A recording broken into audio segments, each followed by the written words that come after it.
over on the west end, where we see some great historical architecture. One final stop at Victoria Mansion, and we'll get you back here in about 50 minutes. Alright, so we start down here on Commercial.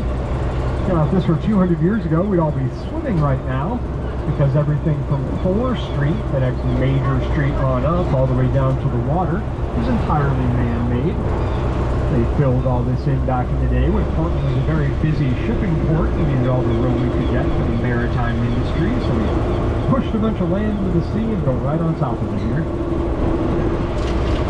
The Grand Trunk Railroad used to run right down the middle of Commercial. At one time, it was the longest railroad in the U.S., stretching from Chicago to Montreal.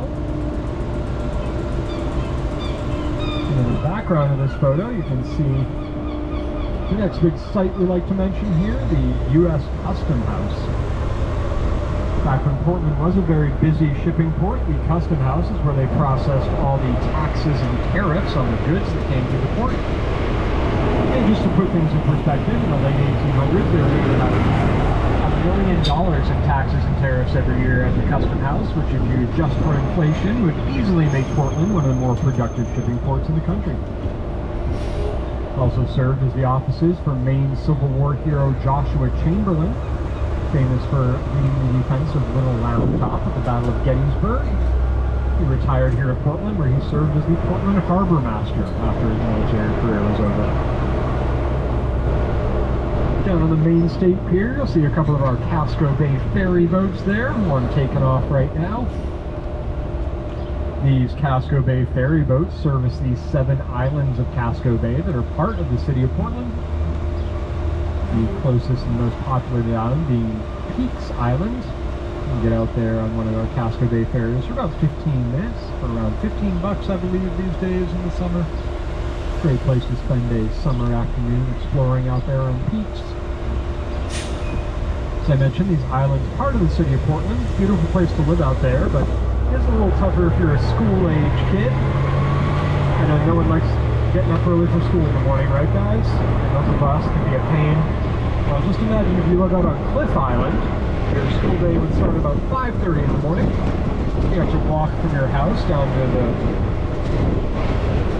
ferry terminal, hop on one of the ferries for what can be up to a 45-minute ferry ride into town. Then you get on the school bus and continue the journey into school, and then do the whole thing in reverse at the end of the day. So quite the commute out there.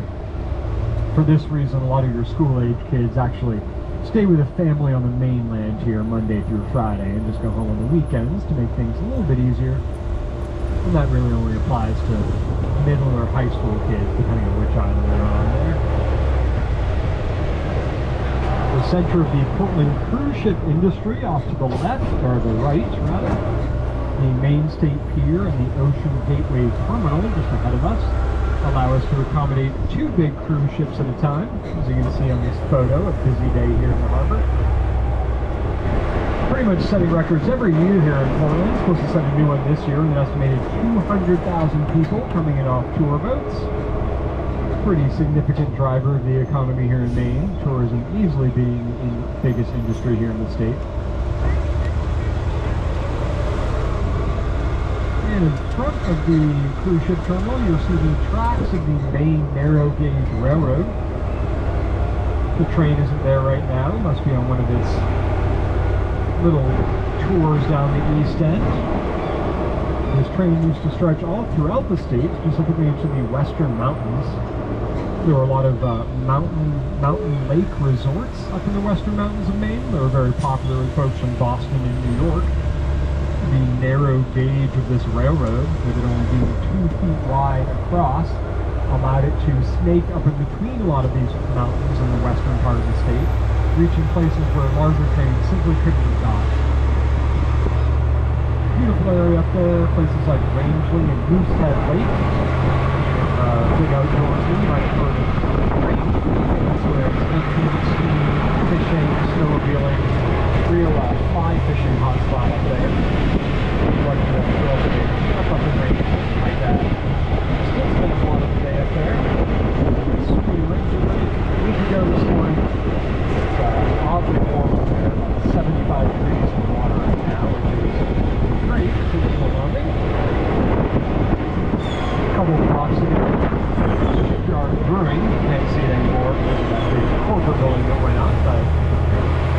bigger breweries in the state. The best known brewery these days is probably Allagash Brewing, known for their Belgian style ales. But Portland's become quite the craft brew hotspot over the last 20 years or so. In fact, there's a whole neighborhood just on the other side of Lovejoy called East Bayside, where you'll find probably 6 or 8 breweries all within a couple blocks of each other. So many breweries in that one little neighborhood that locals often refer to the East Bayside neighborhood as East Bayside. Great place to spend a summer afternoon. Food trucks down there from the Good Fire Brewing, one of my favorites down there. My old boss Chris works as one of the brewmasters. They do some really interesting beers, including one that is made in collaboration with LL Bean, a trail mixed stout that has hints of peanut, chocolate, and raisin in it. There we go. And we'll make our first stop up here. Right here is good at Fort Allen Park. And we'll take in some of the sights of Casco Bay.